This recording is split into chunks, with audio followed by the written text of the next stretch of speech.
ছোটবেলায় এটা আমরা খুব পছন্দ করেই খেতাম। যাদের গ্রামে বাড়ি তারা অবশ্যই জানেন যে এটা কিনতে গেলে টাকার প্রয়োজন হয় না। খালি বোতল, পুরনো লোহা, পুরনো টিন এসব থাকলে এটা কিনতে পারা যেত। এসব না থাকলে টাকা দিয়েও কেনা যেত। হ্যালো এভরিওয়ান, আসসালামু আলাইকুম। আমি লামিয়া। আপনারা দেখছেন লামিয়া রোমান কিচেন। আমি এখানে একটা কড়াইয়ের ভিতরে যতটুকু পরিমাণ চিনি নেব তার অর্ধেক পরিমাণ তেল দিয়ে তারপর 2 টেবিল চামচ ঘি দিয়ে দিলাম। এটা গরম হওয়ার জন্য একটু ওয়েট করতে হবে। প্রথম দিক থেকে চুলাটা মিডিয়াম টু লো হিটে করে রাখতে হবে। এরপর আমি চিনিগুলোকে দিয়ে দিলাম।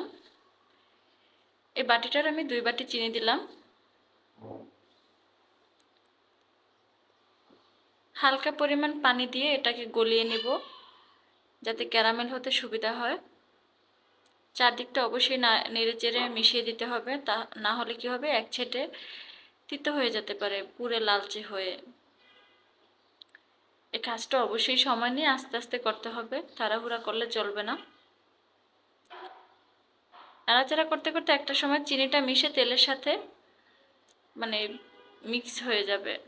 তেলের সাথে হালকা পরিমাণ লবণ দিয়ে দিতে হবে 1 চিমটি, স্বাদের ব্যালেন্স রাখার জন্য। লবণ না দিলেও চলবে যেহেতু এটা মিষ্টি খাবার।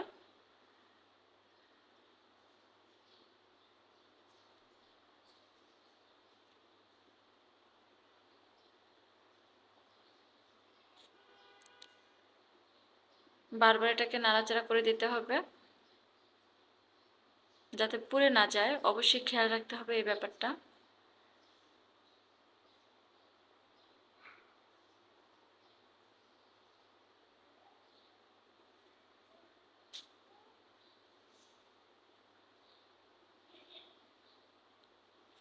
এরপরে আমি যতটুকু বাটি বা কাপের মধ্যে সাইজ দিতে চাচ্ছি ওগুলোকে তেল ব্রাশ করে নেব। আমি এখানে একটা প্লেট আর কিছু পরিমাণ কাপের ভিতরে নিলাম, কারণ আমার ছোট ছোট কাপগুলোর ভিতরে তেল ব্রাশ করে নিলাম। ছিল না ঘরে, প্লেটটার ভিতরেও তেল ব্রাশ করে নিলাম আমি এটা সেট করার জন্য, গাট্টাটাকে বসানোর জন্য।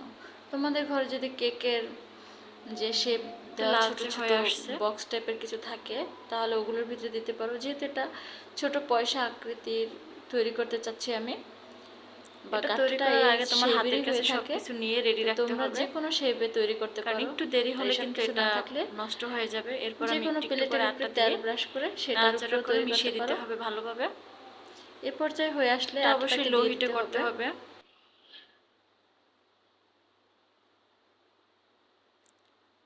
এখানে যতটুকু চিনি ততটুকু আটা দিতে হয়েছে।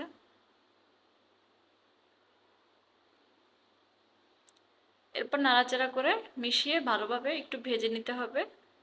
30 সেকেন্ড 40 সেকেন্ডের মতো একটু মিশিয়ে নাড়াচাড়া করে ভেজে নিলেই চলবে, যেহেতু চিনিটা অনেক গরম। দেখো এখানে লালচে কালার চলে আসতেছে, আটাটা সিদ্ধ হয়ে যাবে। যতটুকু চিনি ইউজ করেছি আমি, এরপর আগে থেকে ভেজে রাখা বাদামগুলো দিয়ে দিতে হবে। এরপর এখন আটাটা দিয়ে আস্তে আস্তে নেড়েচেড়ে মিশিয়ে নিতে হবে।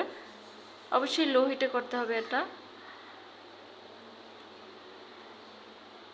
আমার মনে হলো আটার পরিমাণটা আরেকটু দিলে ভালো হবে। তোমরা যেভাবে শেপ দিতে চাও সেভাবে শেপ দিয়ে নিবে।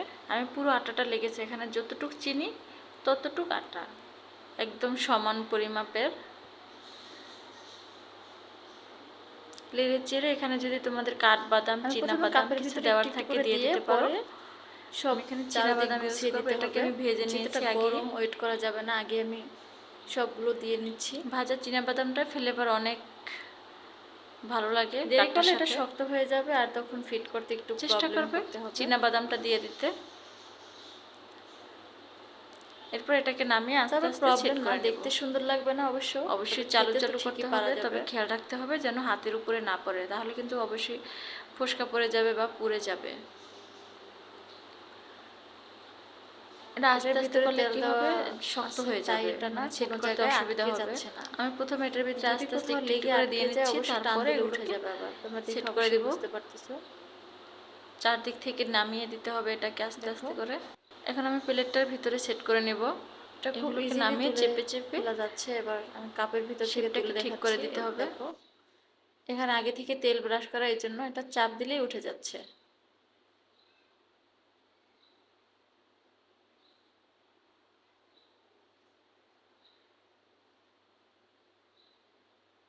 এরপর তোমরা চাইলে এটাকে র্যাপিং পেপার দিয়ে চারদিকটা পেঁচিয়ে রাখতে পারো, দোকানের মতো তৈরি করতে পারো, বা ওগুলো না থাকলে নতুন কোনো পলি কাগজ থাকলে ওটাকে কেটে ছোট ছোট করে তারপর এটাকে প্যাকেট করে নিতে পারো, বা কোনো বক্সের ভিতরে ভরে রাখবে। দেখা হবে পরবর্তী কোনো ভিডিওতে। এ পর্যন্ত ভালো থাকবেন। আল্লাহ হাফেজ।